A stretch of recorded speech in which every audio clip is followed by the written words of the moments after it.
Hello students, শুভ সকাল এবং অনেক অনেক শুভেচ্ছা তোমাদের জন্য।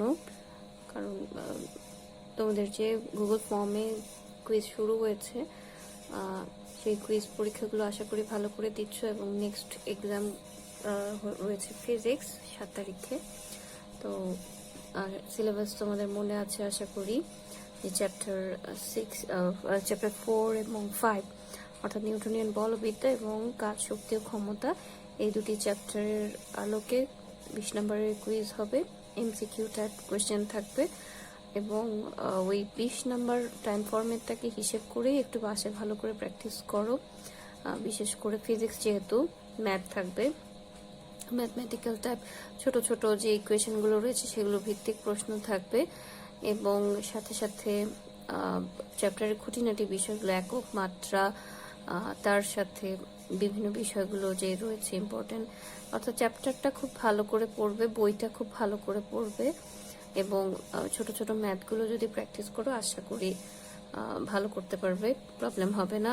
আর কোনো প্রশ্ন নিয়ে কনফিউশন থাকলে বা কোনো প্রশ্নে যদি আটকে যাও, সাথে সাথে পরের প্রশ্ন অ্যান্সার করার চেষ্টা করবে, যেহেতু টাইম লিমিটেড, একটা প্রশ্ন নিয়ে বসে থাকবে না এবং 20 মিনিট টাইমের একটু আগেই শেষ করার চেষ্টা করবে।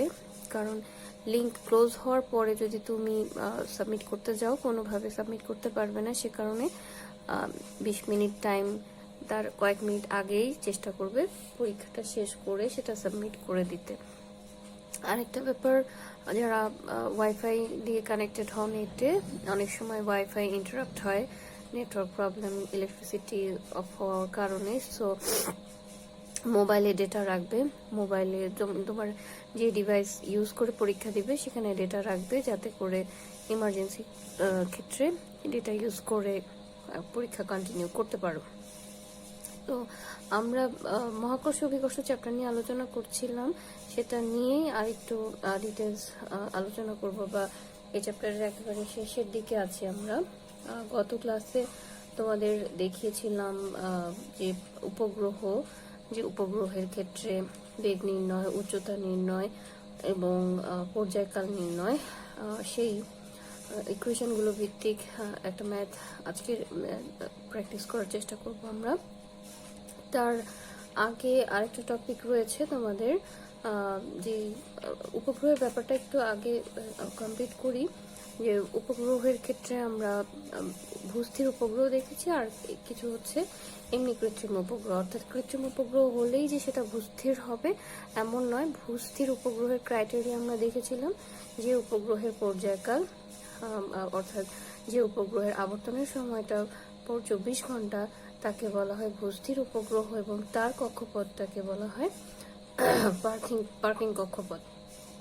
তো সেই ভূস্থির উপগ্রহ, তার যদি পার্কিং কক্ষপথের উচ্চতা বলতে হয়, সেই পার্কিং কক্ষপথের উচ্চতা হচ্ছে অলমোস্ট 36,000 কিলোমিটার।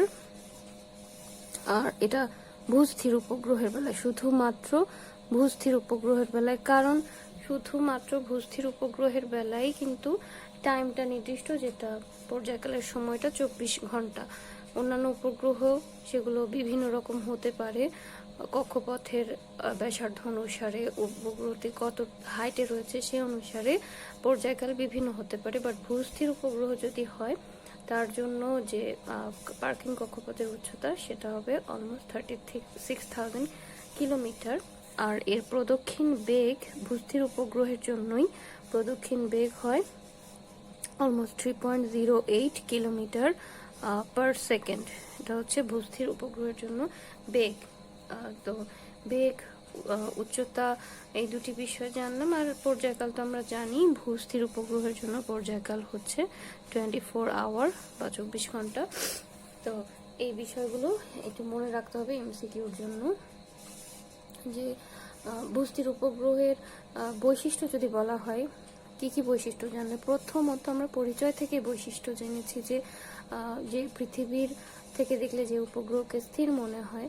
কেন স্থির মনে হয়? পৃথিবীর নিজ অক্ষের চারদিকে আবর্তনকাল 24 ঘন্টা, আর ভূস্থির উপগ্রহের আবর্তনকালও 24 ঘন্টা হওয়াতে পৃথিবী থেকে দেখলে কে স্থির মনে হয়। এবং কৃত্রিম উপগ্রহর ক্ষেত্রে ভূস্থির উপগ্রহগুলোর বিশেষ কিছু ব্যবহার রয়েছে। কারণ কি, একটা নির্দিষ্ট কক্ষপথের থেকে পৃথিবীকে এই উপগ্রহগুলো আবর্তন করে এবং অবজার্ভ করে, এবং সেই আবর্তনের ক্ষেত্রে আবর্তনটা পৃথিবী যেভাবে নিজকে চারদিকে ঘুরে, অর্থাৎ পশ্চিম থেকে পূর্ব দিকে, ভূস্থির উপগ্রহের বেলায় আবর্তনটা সেই পশ্চিম থেকে পূর্ব দিকেই হয়। ঠিক আছে। আর এই উপগ্রহ পৃথিবীকে খুব কাছাকাছি উচ্চতা থেকে অবজার্ভ করে বলে উপগ্রহের যে ফাংশনগুলো, বিভিন্ন অংশের ঘনত্ব নির্ণয় করা, আবহাওয়া সম্পর্কে মতামত জানানো, পূর্বাভাস দেওয়া ইত্যাদি কাজগুলো এই ভূস্থির উপগ্রহ ব্যবহার করে খুব ভালো করে করা যায়।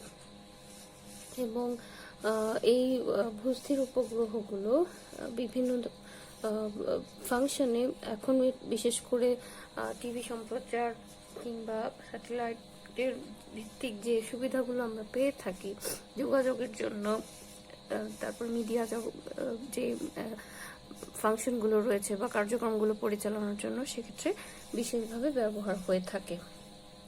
তো এগুলোকে বলা হয় ভূস্থির উপগ্রহ।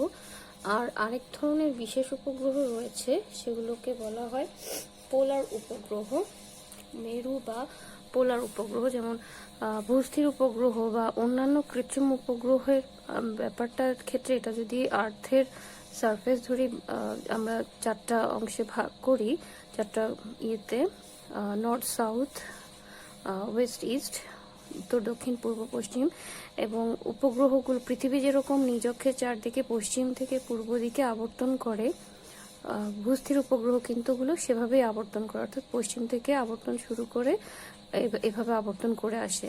বাট কিছু উপগ্রহ রয়েছে পোলার উপগ্রহ, এগুলো যে আবর্তনটা পশ্চিম থেকে পূর্ব দিকে, অর্থাৎ নিরক্ষীয় রেখা বরাবর না হয়ে মেরু বরাবর হয়ে থাকে, এক মেরু থেকে অন্য মেরু পর্যন্ত, অর্থাৎ রোটেশনটা নর্থ পোল সাউথ পোল এভাবে হয়ে থাকে, মেরু বরাবর হয়ে থাকে। তো সেই ধরনের উপগ্রহগুলোকে বলা হয় পোলার বা মেরু উপগ্রহ। এবং এগুলো পৃথিবী থেকে খুব বেশি উচ্চতায় থাকে না, সাধারণত 700 থেকে, যেটা বলছিলাম মেরু বা পোলার উপগ্রহ, মেরু উপগ্রহ বা পোলার উপগ্রহ, সেগুলো মেরু বরাবর আবর্তন করে, নিরক্ষীয় রেখা বরাবর আবর্তন না করে, এবং তাদের উচ্চতা পৃথিবী থেকে খুব কম হয়, পৃষ্ঠ থেকে 700 থেকে প্রায় 800 কিলোমিটার উপরে হয়।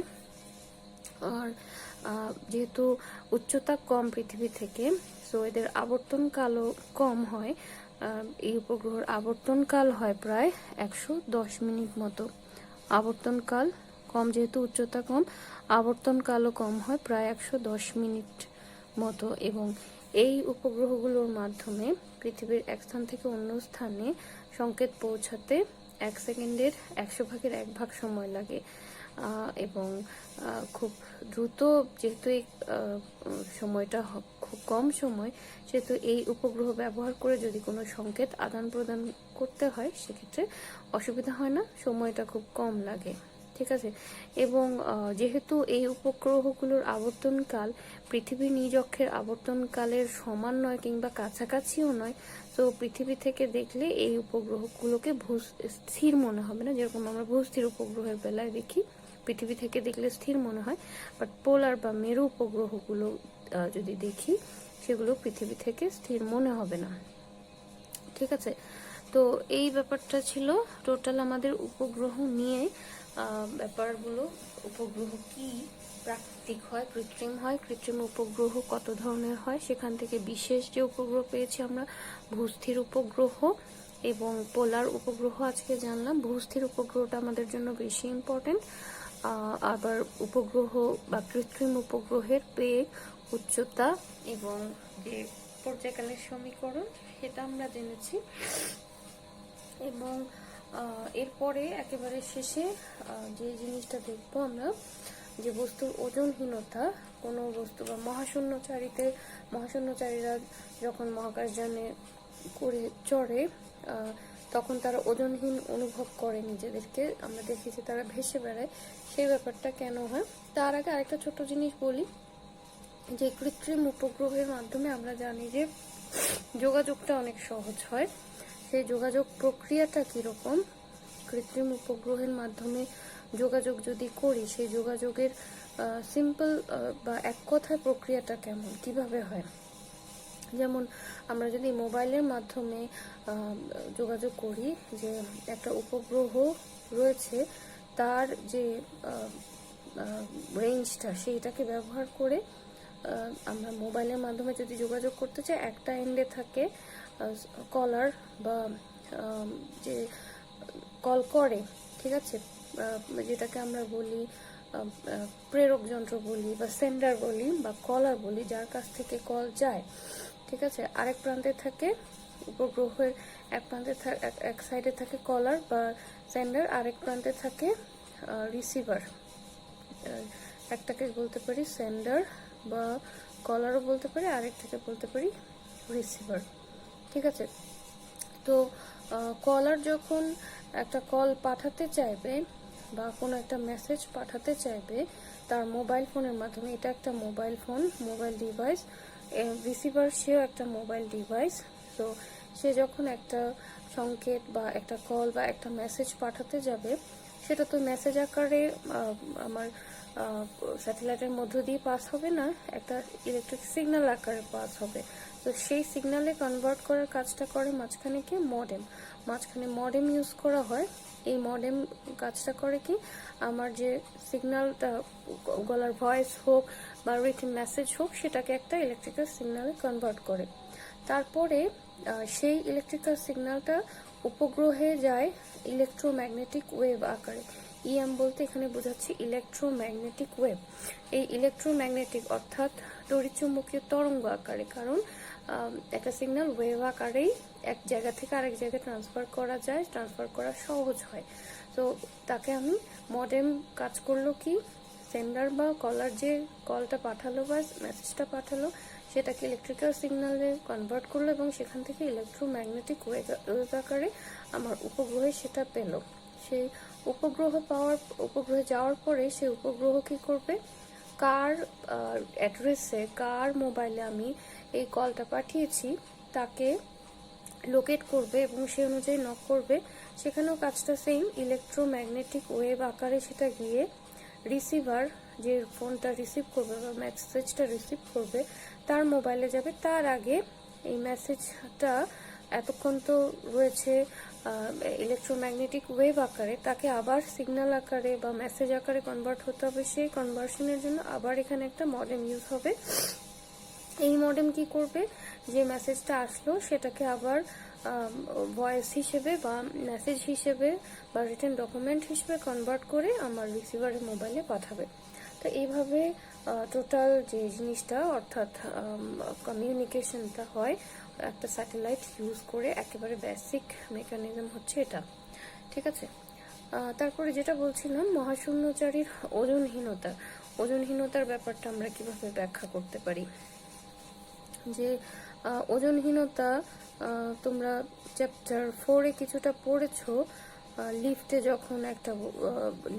যখন কোনো অভিকর্ষজ ত্বরণের সমান ত্বরণে নিচে নামে, তখন কোনো বস্তুর উপর বা ব্যক্তির উপর যে প্রতিক্রিয়া বলটা শূন্য হয়, যে কারণে কোনো ওজন অনুভব করে না, ওজনহীন হয়। সেরকমভাবে মহাশূন্য যানে করে যখন কোনো মহাশূন্যচারী চড়ে, সেক্ষেত্রে কি হয়, আর্থ যদি থাকে, আর্থের চারদিকে একটা অরবিটে বা কক্ষপথে সেই যে উপগ্রহটি, এটি যদি একটা উপগ্রহ কনসিডার করি, সেই উপগ্রহটি কিন্তু বৃত্তাকার পথে রোটেট করতে থাকে। তো উপগ্রহটির তে থাকা মানুষ বা কোনো কিছু বস্তু কখন ওজনহীন মনে করবে, কোনো বস্তু ওজনহীন মনে করা মানে কি, আমি একটা জায়গায় দাঁড়িয়ে আছি, সেখানে আমি যদি আমার একটা ক্রিয়া বল যদি আমার হয় ধরো mg পরিমাণ, আমার ভর m আর অভিকর্ষজ ত্বরণ কাজ করছে g পরিমাণ mg, তার বিপরীতে যখন মাটি আমাকে একটা প্রতিক্রিয়া দেয় তখনই আমি আমার ওজনটা ফিল করি। আর যদি মাটি কোনো প্রতিক্রিয়া বল না প্রয়োগ করতো তাহলে কিন্তু আমরা আমাদের ওজনটা ফিল করতাম না। তো এক্ষেত্রে ক্রিয়াবলের বিপরীতে প্রতিক্রিয়া বল যদি শূন্য হয়ে যায়, সেক্ষেত্রে বস্তু ওজনহীন অনুভব করবে নিজেকে। মহাশূন্যযানের বেলায় কি হয় যে একটা উপগ্রহ যখন পৃথিবীকে কেন্দ্র করে আবর্তন করছে, আমরা কেন্দ্রমুখী বলের কনসেপ্টে দেখেছি যে একটি বস্তু আরেকটি বস্তুকে কেন্দ্র করে আবর্তন করার সময় বৃত্তাকার সেই পথের ব্যাসার্ধ বরাবর কেন্দ্রের দিকে একটি ত্বরণ অনুভব করে এবং সেই ত্বরণের কারণে বল অনুভব করে। সেই বলটাকে আমরা বলেছিলাম কেন্দ্রমুখী বল। এবং ঠিক কেন্দ্রমুখী বলের সমান পরিমাণ কিন্তু বিপরীতমুখী একটা বল, অবাস্তব বল কাজ করে, সেটাকে আমরা বলি কেন্দ্রবিমুখী বল। তা না হলে কেন্দ্রমুখী বলের আকর্ষণে বস্তুটি ছিটকে পড়ে যাওয়ার কথা, বা যে বস্তু আকর্ষণ করছে তার দিকে চলে যাওয়ার কথা। যেমন পৃথিবী যদি কেন্দ্রমুখী বল দ্বারা এই উপগ্রহটিকে আকর্ষণ করতে থাকে, তাহলে উপগ্রহটি পৃথিবীর দিকে ছুটে চলে যাওয়ার কথা, কিন্তু ছুটে চলে যায় না কেন?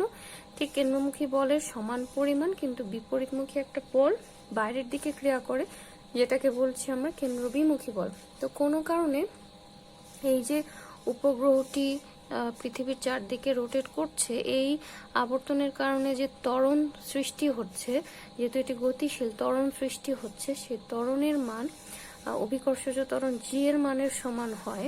তাহলে এই যে উপগ্রহের দেওয়ালে আমি যদি লব্ধি ত্বরণ বের করতে চাই, কেন্দ্রবিমুখী বল যেহেতু বাইরের ডিরেকশনে কাজ করছে, তো তার কারণে ত্বরণটাও বাইরের ডিরেকশনে কাজ করবে, এবং সেই ত্বরণটা ধরলাম আমি জি পরিমাণ। যদি এমনভাবে ঘুরতে থাকে যে অভিকর্ষজ ত্বরণের সমান পরিমাণ ত্বরণ সে অর্জন করলো, এবং সেটা জি পরিমাণ বাইরের দিকে ক্রিয়াশীল, আর পৃথিবীর আকর্ষণের কারণে একটা অভিকর্ষজ ত্বরণ কাজ করছে, সেটা আমি বলছি এমনি অভিকর্ষজ ত্বরণ জি। আর এক্ষেত্রে যেটা হচ্ছে বলছি, উপগ্রহটি তার যে ত্বরণ এ ঘুরতে ঘুরতে ঘুরতে ঘুরতে একটা সময় এই ত্বরণ জি এর সমান হয়ে যাচ্ছে, তখন এই উপগ্রহের দেওয়ালে লব্ধি ত্বরণ আমি যদি বের করতে চাই, হবে জি মাইনাস জি, কারণ একটা জি হচ্ছে আউটওয়ার্ড ডিরেকশনে আর একটা জি হচ্ছে পৃথিবীর কেন্দ্রের ডিরেকশনে, সমান সমান 0 হয়ে যাবে। তাহলে এম জি যদি আমি হিসেব করি, সেটাও 0 হয়ে যাবে। অর্থাৎ উপগ্রহের দেওয়ালে বস্তুটি কোনো বল প্রয়োগ করছে না, বস্তু বা ব্যক্তি যে আছে সে কোনো বল প্রয়োগ করছে না, ফলে প্রতিক্রিয়া কোনো বলও অনুভব করবেন না, অর্থাৎ ওজন অনুভব করবেন না। প্রতিক্রিয়া যদি থাকে সেক্ষেত্রে সেটাকে আমরা বলছি ওজন। আর যখন টোটাল জি শূন্য হয়ে গেল, তাহলে প্রতিক্রিয়া বল এম জি সেটাও শূন্য হয়ে গেল, অর্থাৎ সেই ক্ষেত্রে কোনো ওজন অনুভব হচ্ছে না। তাহলে ব্যাপারটা কি দাঁড়ালো? একটা বস্তু তখনই ওজন অনুভব করে যখন তার যে ক্রিয়া বল সে প্রয়োগ করছে বা ক্রিয়াশীল ওজন সে প্রয়োগ করছে, তার বিপরীতে সমান পরিমাণ প্রতিক্রিয়া কাজ হয় তার উপর, তখনই সে ওজন অনুভব করে। কিন্তু মহাশূন্যচারী যখন কোনো মহাশূন্য যানে চড়ে পৃথিবীকে কেন্দ্র করে আবর্তন করছেন, এই আবর্তনের ক্ষেত্রে ত্বরণটা একসময় অভিকর্ষজ ত্বরণ জি এর সমান হয়ে যাওয়াতে যে মহাশূন্যযানের দেওয়ালে লব্ধি ত্বরণ যেটা হয় জি মাইনাস জি হয়ে শূন্য হয়ে যায়, ফলে তার ওই দেওয়াল দ্বারা ওই বস্তু বা ব্যক্তির উপর ক্রিয়াশীল প্রতিক্রিয়া বলটাও শূন্য হয়ে যায়, ফলে কোনো প্রতিক্রিয়া বল না থাকায় সেই ব্যক্তি বা বস্তু ওজনহীন মনে করে নিজেকে।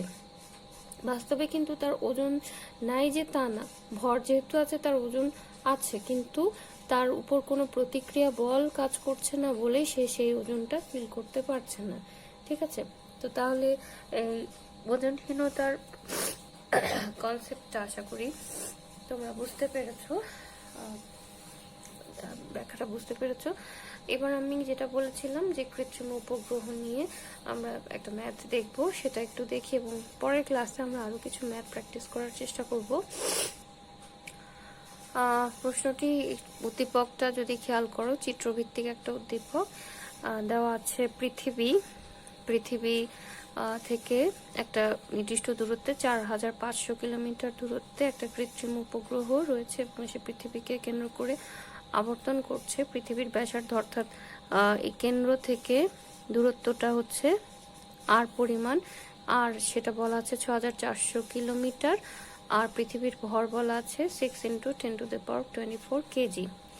এখন প্রশ্নগুলো কি কি আছে? প্রথমত রয়েছে মুক্তিবেগ মুক্তিবেগ কি সেটা আমরা পড়েছি যে সর্বাপেক্ষা কম যে বেগে কোনো বস্তুকে পৃথিবী পৃষ্ঠ থেকে নিক্ষেপ করলে সেটি আর পৃথিবীতে ফিরে আসে না, তাকে বলা হয় মুক্তিবেগ। এবং খ নম্বর প্রশ্ন হলো পৃথিবী ও মঙ্গল গ্রহে সমান সংখ্যক দিনে বছর হয় না কেন? বছরের দিনের সংখ্যাটা কীরকম হয়, কেন হয়, আমরা কেপলারের সূত্র থেকে এটা বোধহয় পড়েছিলাম। কেপলারের থার্ড লটা সময় সূত্র তোমাদের মনে আছে কিনা, যে পৃথিবী থেকে প্রতিটি গ্রহের যে পর্যায়কালের বর্গ সেটা যদি পৃথিবী থেকে বা সূর্য থেকে পৃথিবী প্রতিটি গ্রহের পর্যায়কালের বর্গ সূর্য থেকে কি হয়, ওই যে গ্রহ তার গড় দূরত্বের ঘনফলের সমানুপাতিক, অর্থাৎ T square is proportional to a cube বা আর কিউব। এই জিনিসটা ছিল যেখানে সূর্য থেকে গ্রহটির দূরত্ব, সূর্য যদি কেন্দ্রে থাকে, সূর্যের চারদিকে আবর্তনশীল গ্রহ, সেই গ্রহের আর সূর্যের দূরত্ব ছিল এ, আর গ্রহটি সূর্যের চারদিকে আবর্তন করতে যে সময় লাগে সেটা হচ্ছে টি, সেক্ষেত্রে T square is proportional to a cube. অর্থাৎ এক্ষেত্রে দূরত্বর সাপেক্ষে পর্যায়কালটা ডিপেন্ড করছে। এখন সূর্যের চারদিকে সম্পূর্ণ পথ ঘুরে আসতে পৃথিবী আর মঙ্গল গ্রহ সমান সময় লাগার কথা নয়, কারণ পৃথিবী এবং মঙ্গল গ্রহ একই কক্ষপথে নয়। পৃথিবী একটা কক্ষপথে আবর্তন করছে আর মঙ্গল গ্রহ আরেকটা কক্ষপথে থেকে সূর্যের চারদিকে আবর্তন করছে। সো সূর্য থেকে পৃথিবী এবং মঙ্গল গ্রহ তাদের দুজনের দূরত্ব যেহেতু সমান নয়, সো সেই হিসেবে দূরত্বের সঙ্গে যেহেতু পর্যায়কালের সম্পর্ক রয়েছে, তাহলে পর্যায়কালও সমান নয়। সে কারণে পৃথিবী ও মঙ্গল গ্রহে সমান সংখ্যক দিনে বছর হবে না, ঠিক আছে, যেহেতু পৃথিবী থেকে সূর্য থেকে ওই গ্রহের দূরত্ব সমান নয়। গ নাম্বার প্রশ্ন বলা হচ্ছে এই যে কৃত্রিম উপগ্রহটি পৃথিবীর পৃষ্ঠ থেকে 4500 কিলোমিটার দূরে রয়েছে, তার বেগ কত? আমরা গত ক্লাসে কৃত্রিম উপগ্রহের বেগ নির্ণয় করেছিলাম। বেগের সমীকরণ v সমান √gm/r+h। এই জিনিসটা আমরা গত ক্লাসে দেখেছিলাম, যেখানে g হচ্ছে মহাকর্ষীয় ধ্রুবক 6.63 × 10⁻11 newton metre square, KG inverse 2। m সমান প্রশ্নে বলা আছে 6 × 10⁻24 কেজি। পৃথিবীর ব্যাসার্ধ r সমান বলা আছে 6400 কিলোমিটার, 6400 কিলোমিটার, সেটাকে মিটারে লিখলে 6.4 × 10⁶ মিটার। আর পৃথিবীর থেকে পৃষ্ঠ থেকে উচ্চতা সেটা বলা আছে 4500 কিলোমিটার, সো সেটাকে আমরা মিটারে নিব 4.5 × 10⁶ মিটার। তারপরে এই মানগুলো এখানে বসাবে, জি এর মান, এম এর মান, আর এর মান, এইচ এর মান, সবগুলো মান যদি আমরা বসাই, এই ক্ষেত্রে বেগটা দাঁড়াবে অলমোস্ট 6060.7 মিটার পার সেকেন্ড। যেহেতু আমরা সবগুলো এসআই এককে কনভার্ট করেছি, কাজেই আমাদের বেগের এককটাও এসআই একক হিসেবেই আসবে, সেটা মিটার পার সেকেন্ড এককে আসবে, ঠিক আছে। এটি কিন্তু কৃত্রিম উপগ্রহ বলেছে, বাট ভূস্থির উপগ্রহ বলে নাই। সো বেগের মানটা আমরা উচ্চতা হিসেবে এবং তার উচ্চতা অর্থাৎ পৃথিবী পৃষ্ঠ থেকে তার দূরত্ব কতটুকু সেই হিসেবে পাবো। ঘ নম্বর প্রশ্ন আমাদের বলেছে যে উচ্চতার কিরূপ পরিবর্তনে উপগ্রহটি ভূস্থির হবে। তো এখন পর্যন্ত তো উপগ্রহটি ভূস্থির নয়, আমরা উচ্চতার মান কেমন বাড়ালে বা কমালে উপগ্রহটি ভূস্থির হবে সেটা নির্ণয় করতে হবে। তাহলে উপগ্রহটি ভূস্থির হওয়া মানে কি, এর পর্যায়কাল কত হয়ে যাবে আমার 24 ঘন্টা। কোনো উপগ্রহের পর্যায়কাল যদি 24 ঘন্টা হয় তাহলে সেটা ভূস্থির উপগ্রহ হয়। তাহলে এই 24 ঘন্টা অর্থাৎ টি সমান 24 আওয়ার, বা এটাকে যদি আমরা সেকেন্ডে কনভার্ট করি 24 × 60 মিনিট × 60 সেকেন্ড সমান সমান দাঁড়ায় 86,400 সেকেন্ড। তো এই সময়ের জন্য অর্থাৎ এই পর্যায়কাল অর্জন করতে হলে তার উচ্চতা কত হতে হবে, উচ্চতার সমীকরণও আমরা গত ক্লাসে পড়েছি। h সমান gmt square divided by 4 square 1/3 to the power 1/3 minus r।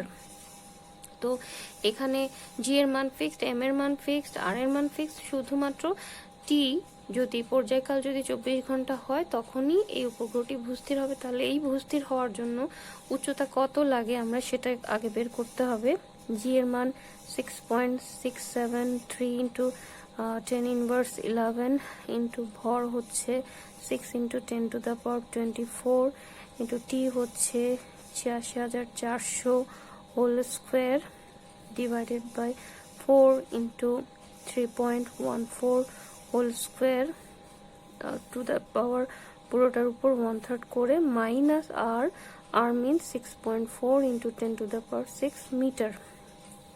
তো আমরা এখানে ক্যালকুলেশন করছি, ক্যালকুলেশন করা হলে টোটাল যে উচ্চতার মানটা এখানে দাঁড়াবে সেটা হবে 3.59 into 10 to the power 7 metre.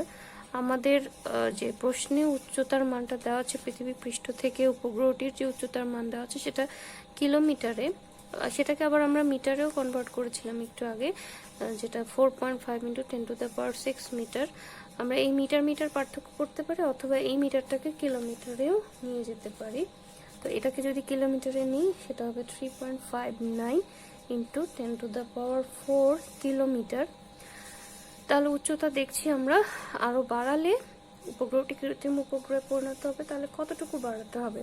সুতরাং উচ্চতার পরিবর্তন এখানে ধরলাম ডেল এইচ, অর্থাৎ উচ্চতা বাড়াতে হবে যে পরিমাণ সেটা ডেল এইচ যদি হয় 3.59 into 10 to the power 4 minus প্রশ্নে যেটা বলা ছিল সেটা 4500 কিলোমিটার, তাহলে এটা দাঁড়াবে 31400 কিলোমিটার। অর্থাৎ আরও 31,400 কিলোমিটার বেশি উচ্চতায় যদি এই উপগ্রহটিকে নিয়ে যাই তাহলে সে ভূস্থির উপগ্রহে পরিণত হতে পারে। এখন পর্যন্ত সে ভূস্থির নয়, কিন্তু তাকে ভূস্থির হতে হলে এই উচ্চতায় নিয়ে যেতে হবে। তো এইভাবে আমরা কৃত্রিম উপগ্রহ বা উপগ্রহ রিলেটেড ম্যাথগুলো আরও ম্যাথ প্র্যাকটিস করব, এবং এই টপিক এবং আগের টপিকগুলো থেকে আরও কিছু ম্যাথ আমরা প্র্যাকটিস করার চেষ্টা করব পরের ক্লাসগুলোতে। আজকের ক্লাস এতটুকুই, এবং তোমাদের এক্সামের জন্য আগাম শুভকামনা রইল। ভালো করে প্র্যাকটিস করতে থাকো। ধন্যবাদ সবাইকে, ভালো থেকো সবাই।